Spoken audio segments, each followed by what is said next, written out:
যাদের মাধ্যমে আমরা সুন্নিয়তের ময়দান পেয়েছি, এটা আমাদের বাহাদুরি নয়, এটা সম্পূর্ণ ওনাদের বাহাদুরি, ওনাদের খেদমত। ওনারা এই ময়দান আমাদেরকে আমানত দিয়ে গেছেন। এটা আবার এটা মনে করলে হবে না এই ময়দান তো আমার, আমি ভালো বক্তা, হ্যাঁ আমি এমন তেমন, আমি প্রিন্সিপাল, আমি ভাইস প্রিন্সিপাল, আমি মুফতি, আমি মুহাদ্দিস, কিন্তু এটা আমার বাপের দিনের সম্পত্তি নয়।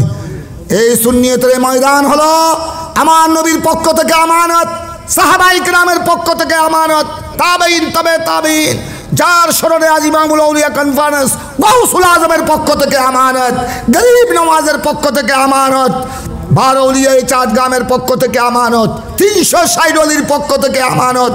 এই সমস্ত আমাদের যারা দিকপাল ছিলেন, আমাদের যারা পেশোয়া, আমাদের যারা উস্তাদ ছিলেন, ওনাদের পক্ষ থেকে আমানত। এই আমানত নিয়ে যদি আমরা চিনিমিনি খেলা খাই, জবাবদিহি করতে হবে। তো আমরা চিন্তা করতেছি যে সমস্ত উলামায়ে কেরাম একজন ইমাম একজন সিলেক্ট করে ওনাকে রায় দেবে এবং উনি ইমাম হবে। আমি একটা হাদিস বলি আপনাদেরকে খুব সংক্ষেপে। এখানে বুজুর্গ উলামায়ে কেরাম মুহাদ্দিসিনরা আছেন, অনেক কিছু বলার।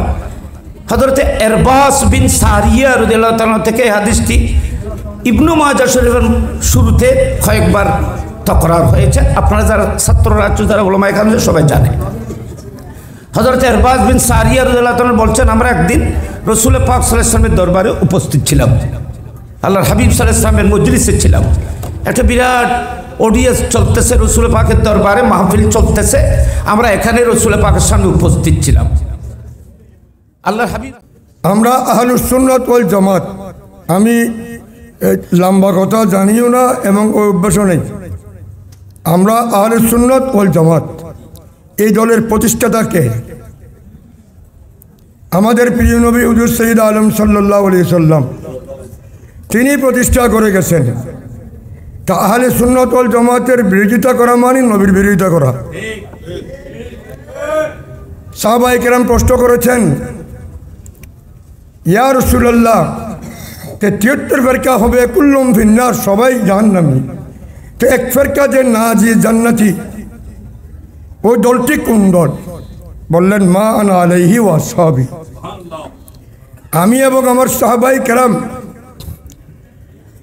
যে পথে মতে আসেন ওই পথ হল সত্যের পথ। যে পথে নবী নেই, নবী তো সবাই মানে, কিন্তু মানার মতো মানতে হবে। নবীকে মানতে হবে সর্বে গুণে গুণান্বিত, দুষ্টরুটির ঊর্ধ্বে, কুলুস মুক্ত, ত্রুটি মুক্ত, দোষমুক্ত। নবীকে আমি মানলাম, নবী দেওয়ালের পিছনে কি আছে কেউ জানে না, ডানে বামে জানে না, এবং নবী আমার মতো আপনার মতো একজন সাধারণ মানুষ, ওইভাবে মানলে তো হবে না। নবীকে মানতে হবে নবীর মতন, নবীর যে পরিচয় আল্লাহ দিয়েছেন। বিসমিল্লাহর ব্যয় থেকে ওয়ান্নাসের সিন পর্যন্ত কোন আয়াতের মধ্যে আমার নবীর বিরুদ্ধে কথা আছে? আল্লামা শাহরানি রাহমাতুল্লাহ আলাইহি জামানার একটা বিখ্যাত মুহাদ্দিস মুফতি আল্লাহর ওলি, উনি ইমাম আজম আবু হানিফা সম্পর্কে মন্তব্য করতেছেন যে অন্যান্য ইমামদের তুলনায়, অন্যান্য আইম্মায়ে মুজতাহিদিনদের তুলনায় ইমাম আজম আবু হানিফার অন্তরের মধ্যে আল্লাহর প্রতি আদব বেশি। এই কারণে ইমাম আজম আবু হানিফা রাহমাতুল্লাহ আলাইহি উজুর মধ্যে নিয়ত করাকে ফরজ বলে নাই, ভিতরের নামাজকে ফরজ বলে নাই, লিআন্নাহুমা সাবাতা বিসুন্নাহ লা বিল কোরআন।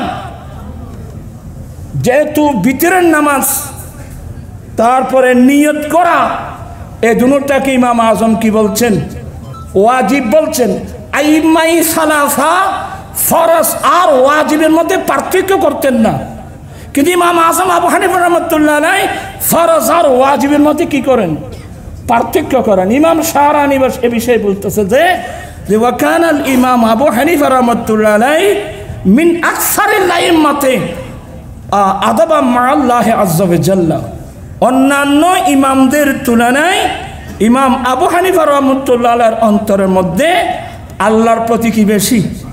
আদব বেশি। যার কারণে উজুর মধ্যে নিয়ত করাকে ফরজ বলেন নাই, ভিতরের নামাজ কেউ কি বলেন নাই, ফরজ বলেন নাই। আকাশে যে কোটি কোটি তারকারাজি এবং নক্ষত্ররাজি ঝলঝল করছে, আলো বিকিরণ করছে, এদের নিজস্ব কোনো আলো নাই। এদের পেছনে আলোর শক্তি হলো সূর্য। এরা সূর্য থেকে আলো পায়, আর সে আলো তারা পৃথিবীকে আলোকিত করে।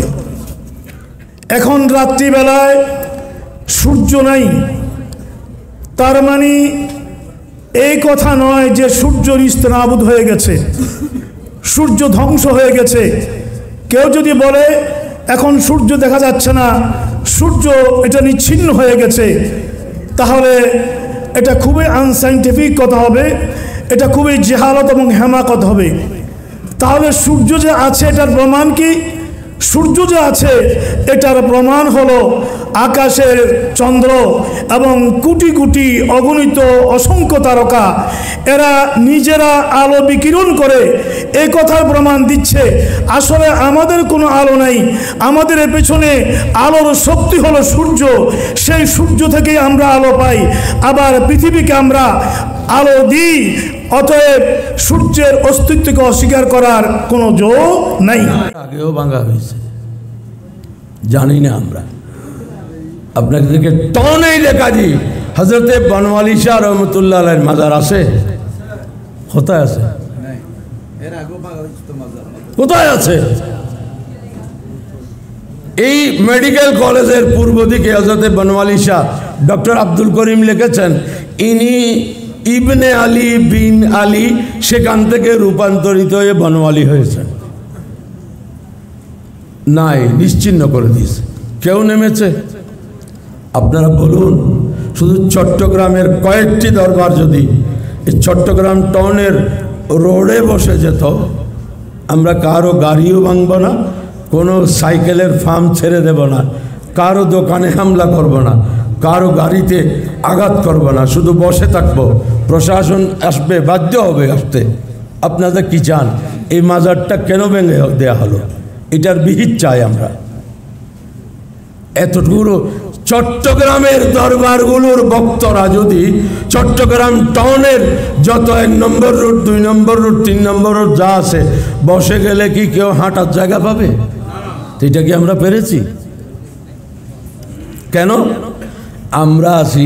আমাদের মাজারে তো এখনো আঘাত হয় নাই। যেদিন আমাদেরটাতে হবে, সেদিন আমি বলেছিলাম, আপনি যদি ওই খেয়ালে বসে থাকেন যে ওদের মাজারে হয়েছে, আমাদের মাজারে তো হয় নাই, তো আপনি মনে রাখবেন যে আপনার মাজারে হলেও সেদিন আর কেউ কথা বলবে না।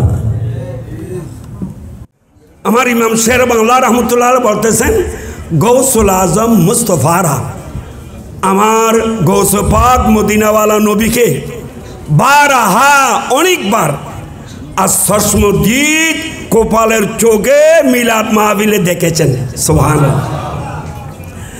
যা বাহক দাদ চন্দ কস আজ আহলে মাহফিল সুশুনিত, যে ওই নুরানি জলসায় আমার মদিনাওয়ালা নবীর নূর দেখে গৌসুল আজমের ফায়েজ বরকতে মাহফিলের শেষে 2-4 জন আশিক রাসূলের লাশ পাওয়া যেত।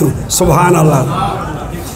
তাইলে আজকে এই নুরানি জলসায় যে ইমাম শের বাংলা রহমতুল্লাহ আলাইহি গৌস পাকের বর্ণনা দিয়ে প্রমাণ করতে যাচ্ছেন, এই মাহফিলে মদিনাওয়ালা নবী আছেন। সুবহানাল্লাহ। আপনি বন্ধু না চিনলে বন্ধু কোনো ক্ষতি করবে না, শত্রু আপনার চিনতে হবে। আপনি একটা ফল খেলেন, ওই ফলের কি ভিটামিন আছে, কি উপকার আছে, এটা যদি আপনি না জানেন কোনো উপকার কোনো ক্ষতি নাই। কিন্তু ফলটা খাওয়ার পরে এই ফলের ক্ষতিকর দিকগুলো আপনাকে চিনতে হবে। ইমানের ক্ষতিকর দিক কি সেটা আপনাকে জানতে হবে। মনে রাখবেন, লা ইলাহা ইল্লাল্লাহর লা ইলাহা নেগেটিভ, ইল্লাল্লাহ হচ্ছে পজিটিভ। লা ইলাহা বাতিল, ইল্লাল্লাহ হক। আপনি যদি ইল্লাল্লাহর উপর থেকে থাকতে চান, হকের উপর থেকে থাকতে চান, আহলে সুন্নাহ ওয়াল জামাতের উপর থেকে থাকতে চান, তাহলে যারা আহলে বাতিল, যারা আহলুস জাইগে বাতিল, যারা বাতিলকে চেনা আপনার জন্য ফরজ হবে।